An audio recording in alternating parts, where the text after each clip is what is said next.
Well, I think it will certainly impact on man, because man is really, wherever possible, try to develop their best position along the coast. In terms of, it's become a very valuable, highly sought after residential asset.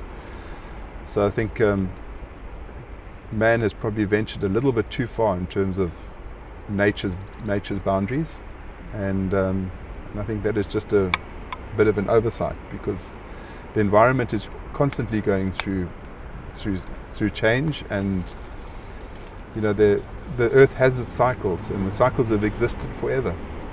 In a place like False Bay, for quite a bit of its existence, it was actually dry land. It's not a very deep bay, and at some part of it was a dunescape. So every 30 to 40,000 years, we've had this process of sea level rise and fall. It's a dynamic process. Our kind of history is quite limited in terms of timescale, as opposed to what the Earth's timescale is. But for me personally, I think it's more man's impact on really physical things, tangible things, and it has been. Has it? It's completely icebound, like a snowball. Not completely locked up, and that's why the Cape is rather different from other areas, and that's why we have such a diverse vegetation type, because some parts of the world are relatively ice-free, even during that great chill. There are two schools. You obviously got the scientists that have their...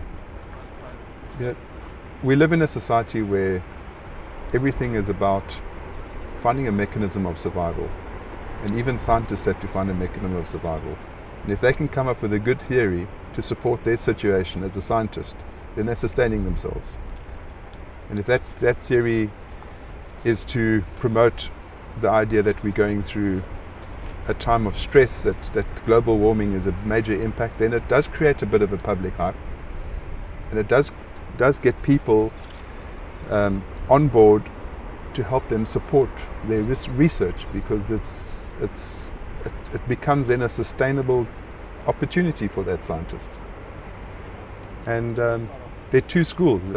Somebody might have a different theory, and whoever puts the right theory together, because there are many explanations for these environmental effects. One can actually put it down to much more than just pure global warming. And it also depends on, how people are lobbied, and how the political support kind of rallies around certain issues, and the way that they can get people on board to achieve their end. There's a great amount of support for anything where one raises a level of fear amongst people. When their security is compromised, if their well-being is stressed, they will always find mechanisms to try and discount their stress situation on something, which is most often bigger issues like environment. And I think the environmental issues that they put out there, and the doom and gloom that they present, are sometimes a bit of a smokescreen for other things that are going down. And yet, previous civilizations have become extinct, we've basically gone down. Well, I think a lot of that is human dynamics. Those extinctions would probably be effective of maybe a localized environmental factor, an extended drought, or a local flood, and I mean, those situations have existed in the past. It's not that the world hasn't had catastrophic environmental conditions. I mean, they have happened. We do have volcanoes erupting, having a huge effect on a much greater area than just the local one. I think it's more how man influences his local environment, and how they can try and keep a status quo of balancing nature and balancing human needs.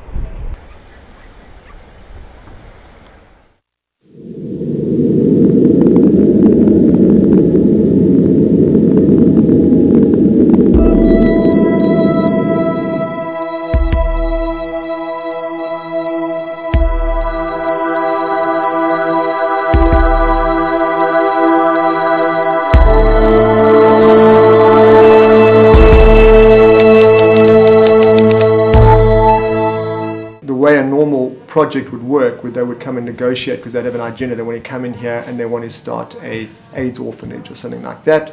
They would go to the chief and they'd say to the chief, we want to start up an AIDS orphanage and we want to try and employ some people and educate some people and we want to take care of all your AIDS orphans and for that we want some land. And the chief would think about it seriously and he would feel important and say, yes, it's a good idea, we need these things. And there would be this trade-off. But in a way, the project would then be beheld to the chief. Whereas we kind of came through the back door here. Firstly, because I came in here with a preconceived idea that this whole tribal system or traditional system was flawed anyway, and it failed. So I came in here with kind of really a judgment against this whole traditional system and things like that, you know, from what I'd heard, which is really unfair, but that's how I came in here. I sort of touched a little bit on what Contra Lesser, which is the Concrete Traditional Leaders, was all about, and it looked dodgy. In a sense, it was quite rude. I should have gone to the great place of this specific council and said, I'm here to do this. The other thing was, having worked in the Transkei before, worked in many other countries in Africa as well, is that you sort of also believe in the bush telegraph. And I sort of thought, well, what I'm doing, if it's important enough, then somebody will hear about it and they'll come and find me and say, let's meet, sort of thing, which didn't happen. So either the bush telephones didn't get there or I just haven't been doing enough important stuff, really, at that level. So what that did for the project anyway was, I think, was quite beneficial in that journey of understanding what these problems are all about, because we didn't have to work to anybody's agenda or had to deliver anything to anybody. While I was busy, not sure what I was really doing, just building this island in the middle of this place that I wasn't familiar with, having never been as close to the coast. I'd worked up in Ngcobo and places like that several years before. To put in a relatively self-sustainable place and hoping that people would just be flocked and would just feel there's some kind of magnetic pull to this place and we could teach people how to eat and to respect water and soil and building and things like that and get their houses stronger, which was really naive of me, I think, in hindsight. I think people are used to being herded in a way, and they just didn't. So they thought in order to engage with me, they'd have to pay me. In other words, if they want to come and make bricks, they'd have to pay me to do that, which was never in my mind, but I didn't articulate that very well, I think. So all this time I'm busy developing these gardens, I'm busy building these buildings, and sorting out these water issues and things like that.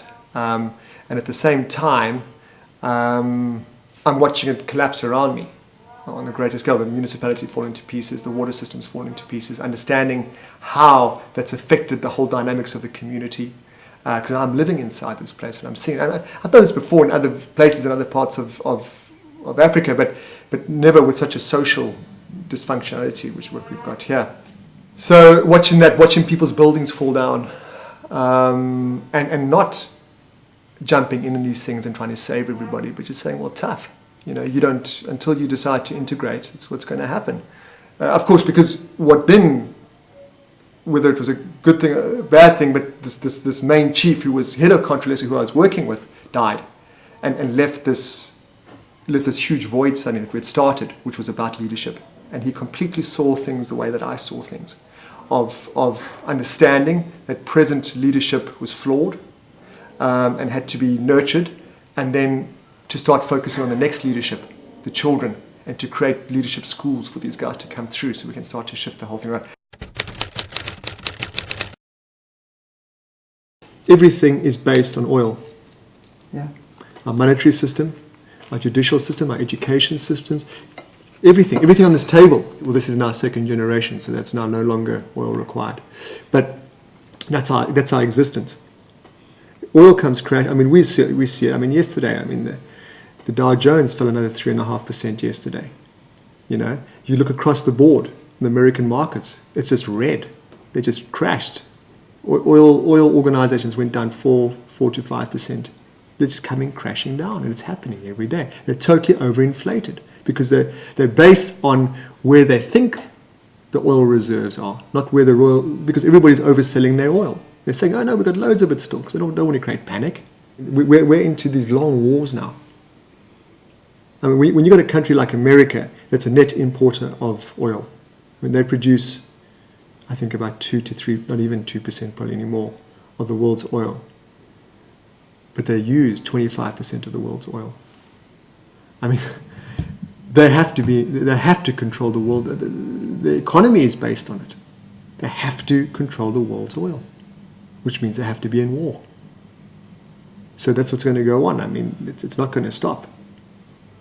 The only thing that's going to stop it, when there's no more oil to put in the ship, the HSS Indomitable or whatever it's called, to get it across the ocean anymore, that's when it's all going to come grinding to a halt.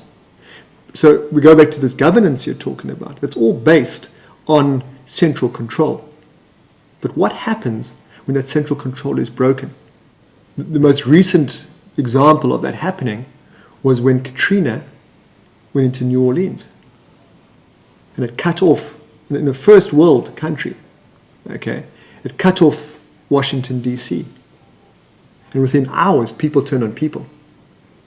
Shops were pillaged. Next thing, people just turned on people. Okay, and that's what happens when there's chaos, when there's no more control, there's no one. So now, in a third world or developing country, when suddenly that power line is cut, it's going to be mayhem. Unless we can shift it, and we can get people and communities, let's call them transition, whatever we want to call them, all these words have been banning around, where they are taking care of themselves. Where they're not reliant upon the central system of control, which is money. And so there's something that's gone. You see, in our conditioning, and we are so conditioned, we have become codependent, where we depend upon each other. And this is really it's a disease. If we use which I do often, I use an analogy of a forest. And we see these forests where they're codependent, where the trees cross over each other and they stop the flow of air through each other, and they stop the growth.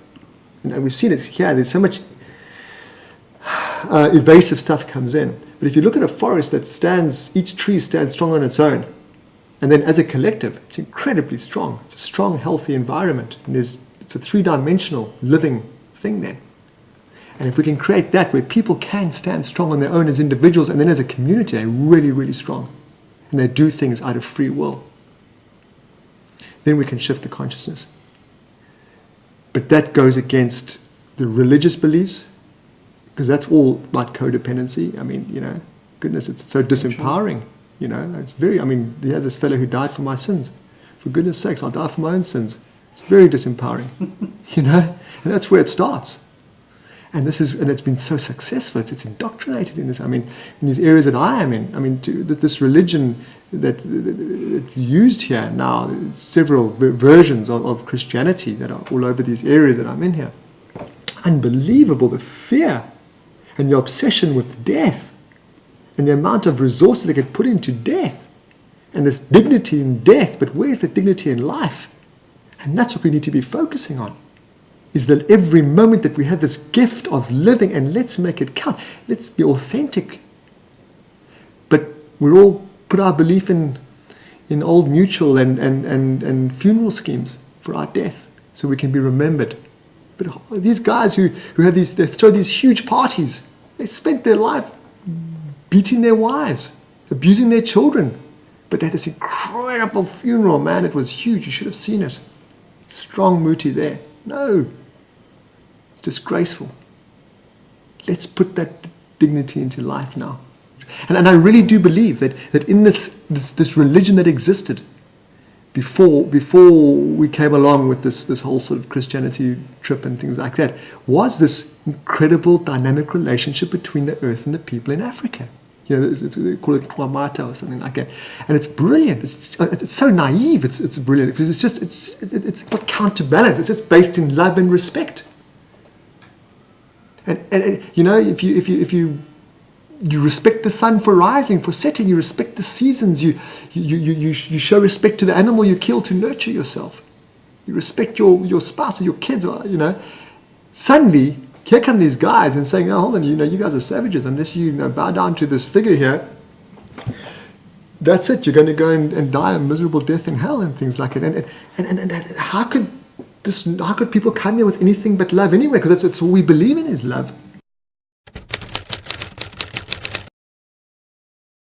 Okay, so this is how people are building here.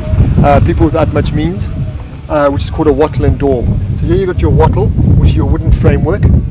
Creates a stronger integrity in the bond, and would last for years and years and years. But this has really just been put together very loosely, and with not much love goes into this wall. And that's why we're using cements and things like that, because it's practical and it gives it longevity. Now, if you go into some of your sort of Central American, Santa Fe, those sort of areas, for them, which they use the adobe blocks, which is also just sort of sun-dried bricks, clay bricks. For them to come once a year, and the woman would come and they would repair the cracks, because they're also in very adverse dry conditions, where the bricks create wonderful insulation for their homes. It works really nicely for them. But for them, it's part of their cultural heritage. They celebrate the renewal every year, where they would fix up their cracks, that make big clay pits and create a render. That's part of who they are, and their yearly existence, their yearly rebirthing. Yeah, this is clay which we've got locally here. Now, it's quite a strong clay actually, prone to cracking, but it could be worked through a lot better.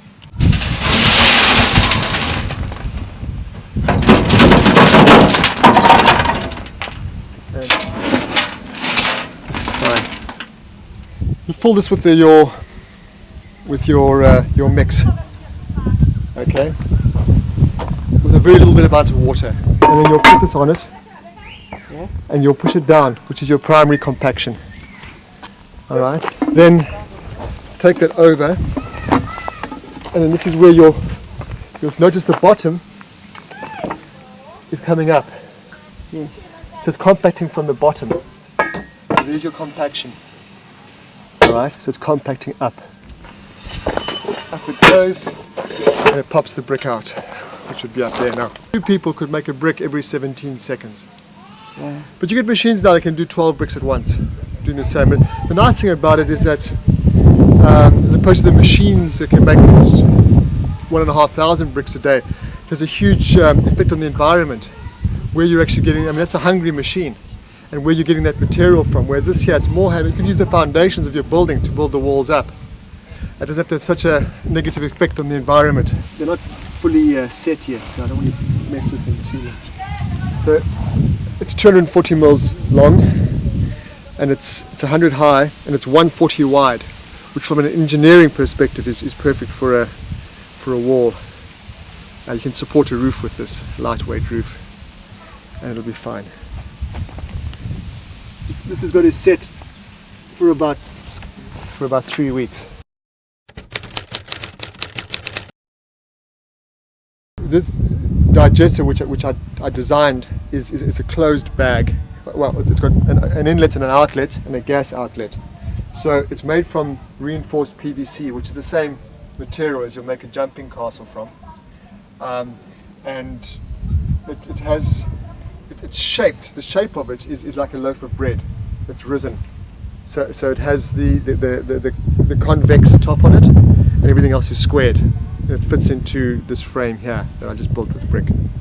And how it works is it comes from the toilets.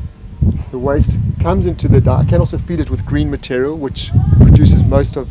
If I really want to get a lot of push my my methane levels up, I'll feed it with some bananas or stuff like that, which boosts it. It comes in here, and inside here I have a live culture, which is anaerobic, which means that it exists without oxygen. Okay, so it's the digestion process is anaerobic as opposed to aerobic, which is like your composting loos and things like this. So the microbes that exist inside, but what they are doing is they're breaking down the water, the black water, the effluent water, which is really critical. And so therefore the principles are very much along these lines. This is just a bit more rudimentary. And so from here, the water will go through a sand filter, which is what this is, which we've got. Obviously there's high nutrients in here. We've still got about 5 to 7% pathogens, which is your E. coli, etc., coming into here, which then these plant life will take it out. So it'll come into here, it will filtrate down through a slow sand filter.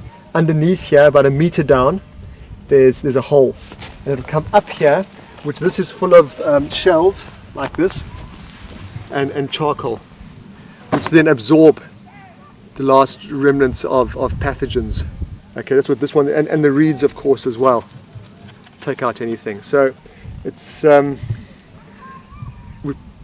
really have removed as much. I mean, if there's anything left, it's absolute trace elements. The water will gather in here and settle, and then will slowly gravitate down through our trees and our orchards, which are down that side, which is high nutrient water, which you can drink. It'll give you a bit of a stomach ache because it's high in nutrients, but certainly nothing poisonous. And but it's very good for growth of the trees and plants. We've got coffee trees down there and a loquat tree, and we're definitely seeing pronounced growth as to the other trees that we have around here that are not enjoying these high nutrients that we're getting out of here. So ultimately what you'd like to have is, say, 3 or 4 houses together, all the waste leading into a digester, which then would lead into an orchard, oranges or whatever, which would then go to provide food for that house, provide the energy for the gas, as well as, most importantly in my mind, is processing the black water and not getting it into the waterways, which is critical. So we've got our dam over there where the water collects. All right, it's about 120,000 litres of water. We've got our fish inside there as well, which is a source of protein. And we feed the garden with that water as well, which then all slopes back into the dam slowly. From there the water is pumped up through to the storage tank, but it goes through a filtration process first, and then we can put in a solar pump to pump it up to it's a 5,000 litre storage tank. The water is then, there's pipes going around down into the kitchen. From the kitchen it's processed through the food. The food is then processed through our bodies, which is then to the toilet, which then comes down through the digester, through the filtration, back into the gardens, and ultimately back into the dam. And it's a closed cycle, which we have now interrupted. We've taken from it, but now we've also put back the byproduct, which has helped our plant life growth, and it's given us energy. We're obviously going through transition now into winter, so we're getting our celeries going, our beetroots, carrots, things like that, lettuces, which this is quite a warm climate, so the lettuces don't always do that well in the hotter climates. We also do have some shade houses here as well to protect them through the summer. And what we're trying to do here is create a food forest where we've got our trees going, we've got bananas trees there, citrus trees going, we've got nut trees, avocado trees, pawpaws, as well as guava and coffee. We've got about 350 coffee trees in this space as well, which has got about another 3 years to go before they start producing. Perhaps if we're looking at one of the other ones, and then we cover that all up. Right now, because it's winter, we have quite a bit of dew, and this mulch here is holding that water, because we're in drought now, is holding that water on the ground. Plus the kind of growth here, we've got corianders and cresses, which are low onto the ground, and not using up too much of the precious nutrients. But this is where we have problems, where we have invasive plants like this guavadilla, which just comes on and takes over. But it does produce fruit that you eat. It produces fruit, but it stops the oxygen from getting to these plants. So this needs to be managed a bit.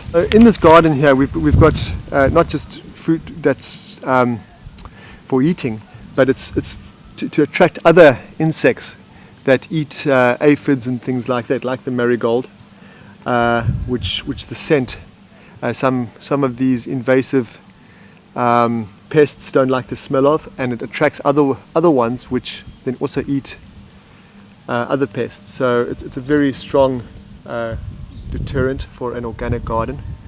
There's a certain amount of weeds in here as well. If we look here, these are some weeds growing there. We allow that. We share the garden.